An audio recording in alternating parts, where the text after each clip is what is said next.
الحمد لله وكفى وسلام على عباده الذين اصطفى اللهم صل وسلم على نبينا محمد صلى الله عليه وسلم سبحانك لا علم لنا إلا ما علمتنا إنك أنت العليم الحكيم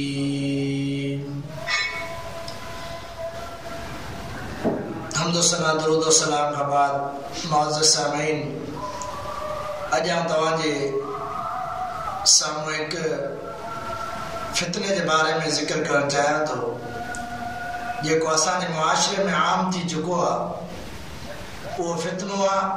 اپریل فل کے نالے سے اپریل کی پہلی تاریخ ایک عیسائی کی رسم ہے جن کے مسلمان بھی ملائن تھا ان ڈیئ کے کچھ عرصہ پہلے اسپین ملک جو تو نالو بدھوں تو اسپین ملک میں عیسائی مسلمان تے حملو کیو انہیں حملے کی صورت میں کئی مسلمان قتل کیوں بے دردی سا مسلمان کی قتل کیو ویو ان کا پوئے کچھ مسلمان اڑا ہوا جو کہ بہر ملک غائل اتے مزدور وغیرہ ہوا انہن کے کڈن جو پلان ٹھايو ان کا پوئے اعلان کیو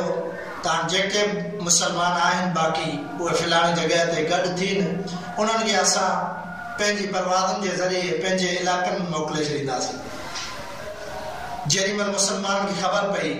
وہ اچن راضي کون هو ان کي دلاسا ڏنو ته اسان تاں کچھ کون چونداسين اسان تاں کي فلائٹ ڏينداسين ۽ توهان کي صحيح طريقے سان پنهنجي علاقے ڏے روانو ڪنداسين جيڪڏهن وہ آيا مسلمان گڏ ٿيا وہ پهرين تاريخ اپريل جي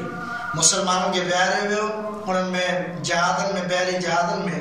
انہن میں بیارن کا پوئے جن میں الوداع کہو ویو تو انہن تا دوکھو کہو ویو ऐं समुंड जे विच में अची दरिया समुंड जे विच में अची उन्हनि खे उते तबाह कयो वियो जहादनि खे जंहिं जे ज़रिए उते बि कई मुस्लमान क़तल थिया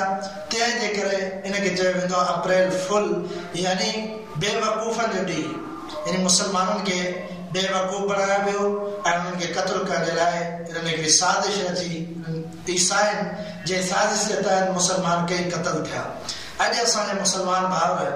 असां ॾिसूं त सोशल मीडिया ते ॾिसूं या कहिड़े बि तरीक़े सां अॼु मुआशरे में यूनिवर्सिटियुनि में कॉलेजुनि में हर माहौल में असांखे इहा ख़बर मिलंदी त पहिरीं तारीख़ अप्रैल मुस्लमान जंहिंजे लाइ बिल्कुलु मना आहे कूड़ ॻाल्हाइण उहे बि इन ॾींहं ते कूड़ ॻाल्हाईंदा ऐं ईसाइनि जी जेका रस्म आहे उनखे नए सिरे सां जेको आहे उनखे चालू कंदा नए सिरे सां जेको आहे उनखे वधाईंदा उन जो प्रचार कंदा इहा ईसाई जी रस्म आहे मुस्लमान जो को बि न सां ताल्लुक़ कोन्हे काइनात जो रब क़ुरान मजीद में छा थो फरमाए या अय्युहल्लज़ीना आमनू तक़ुल्लाह वक़ूलू क़ौलन सदीदा ए ईमान वारो पंहिंजे रब खां ॾिजो ऐं हमेशा सिधी ऐं सची ॻाल्हि कयो कूड़ी ॻाल्हि कॾहिं न कयो नबी अलैहिस्सलातु वस्सलाम जा फरामीन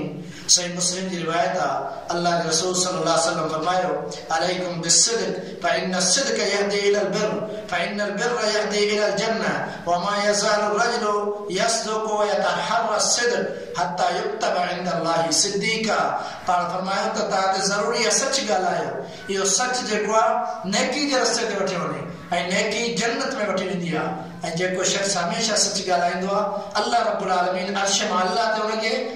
सच्चो लिखी छॾींदो आहे अॻिते फरमायो वइयाकुमुल कज़िब फइन्नल कज़िब यहदी इलल फुजूर فإن الكذب يهدي إلى الفجور وإن الفجور يهدي إلى النار وما يزال الرجل يكذب ويتحرى الكذب حتى يكتب عند الله كذابا فرمایا کूड़ کا بچو یا کूड़ जेको आहे बुराई जो रस्तो आहे ऐं बुराई जेका आहे उहा इंसान खे जहन्नम में वठी वेंदी जेको हमेशह कूड़ ॻाल्हाए अल्लाह रब्बुल आलमीन अर्श मां अल्लाह ते उनखे कूड़ो लिखे छॾे असां ॾिसूं अल्लाह जे रसूल सल्लल्लाहु अलैहि वसल्लम जा फरामीन केतिरे क़दुरु सख़्त आहिनि पाण सल्लल्लाहु अलैहि वसल्लम फरमाया वैलुल लज़ी उन शख़्स जे लाइ हलाकत आहे युहद्दिसु फयकज़िबु लियुज़हिक बिहिन्नास ॻाल्हाए थो कूड़ मक़सद छा आहे माण्हुनि खे खिलाइण जे लाइ माण्हुनि खे ख़ुशि करण जे लाइ सुम्मा वैलुन लहू पर फरमायो उन जे लाइ हलाकत आहे दुनिया में उन जे लाइ रुसवाई आहे आख़िरत में रुसवाई आहे वकूनू मअ सादिकीन अल्लाह से फरमायो तबूक का रहण वारा रहिजी वञण वारा टे सहाबा उन्हनि सच ॻाल्हायो अल्लाह से उनजी बाद में मिसाल बयान कई जॾहिं तौबा उनजी क़बूल थी त अल्लाह से फरमायो वकूनू मअ सादिकीन इन्हनि सचनि जो साथ ॾियण वांगुरु थियो जीअं इहे सचा हुआ सहाबा टे जिन पंहिंजो उज़र पेश न कयो बहाना पेश न कयो बल्कि ॿुधायूं त असांजी ग़लती थी वई असां सुलसी थी वई सच ॻाल्हायूं ऐं अल्लाह रब्बुल आलमीन ते महिरबान थियो इन्हनि खे माफ़ करे छॾी नबी अलैहिस्सलातु वस्सलाम जो फरमान आहे सुनन नबी दाऊद जी हदीस आहे पाण सल्लल्लाहु अलैहि वसल्लम फरमायो अना ज़ईमुम बिबैतिन फी वसतिल जन्नह लिमन तरकल कदिब व इन कान माज़िहा फरमाया त ज़मानत ॾियां थो जन्नत जे विच में घर जी उन शख़्स जे लाइ जेको शख़्स मज़ाक में बि कूड़ ॻाल्हाइण छॾे ॾे यानी शरीयत खे ॾिसूं त शरीयत असांखे हमेशह सच जी राह ॾेखारी सच जे रस्ते जी जेका असांखे हिदायत कई नबी अलैहिस्सलातु वस्सलाम जे बारे में ऐं अल्लाह साईं ॿियनि पैगम्बरनि जे बारे में बि फरमायो उहे सचा हुआ सैयदना इब्राहिम अलैहिस्सलातु वस्सलाम जे बारे में अल्लाह साईं फरमायो इन्नहु कान सिद्दीक़न नबिय्या इब्राहिम अलैहिस्सलाम उहो जेको सिद्दीक़ ऐं सचो नबी हो सैयदना अबू बकर सिद्दीक़ रज़ियल्लाहु तआला अन्हु हुनजो लक़ब सिद्दीक़ आहे इहो केरु अल्लाह जे रसूल सल्लल्लाहु अलैहि वसल्लम मालूम थियो त शरीयत हमेशह असांखे सच जी राह ॾेखारे थी सच ते हलणो आहे ऐं हिकु मुसलमान जेको कंहिं ॿी क़ौम जी मुशाबहत करे नबी अलैहिस्सलातु वस्सलाम फरमाया मन तशब्बह बिक़ौमिन फहुव मिनहुम जेको कंहिं क़ौम जी गैर मुस्लिम क़ौम जी ईसाई हुजे यहूदी हुजे हिंदू हुजे काफ़िर उन जे पैरवी कई उन जे तरीक़े ते हलियो पाण फरमायो उन जो तालुक़ उन ई सां आहे त मुंहिंजा अज़ीज़ साथियो कूड़ जा वॾा नुक़सान आहिनि चाहे उहो अप्रैल फुल यानी पहिरीं अप्रैल जी तारीख़ ते हुजे या कहिड़े बि ॾींहं ते कूड़ ॻाल्हाइण शरीयत हिन खां सख़्तु मना कयो आहे हिन जा वॾा नुक़सान आहिनि इंसान पाण जेको आहे हुनजी ॻाल्हि बेएतमाद उहो शख़्स थी वेंदो आहे हुन ते एतमाद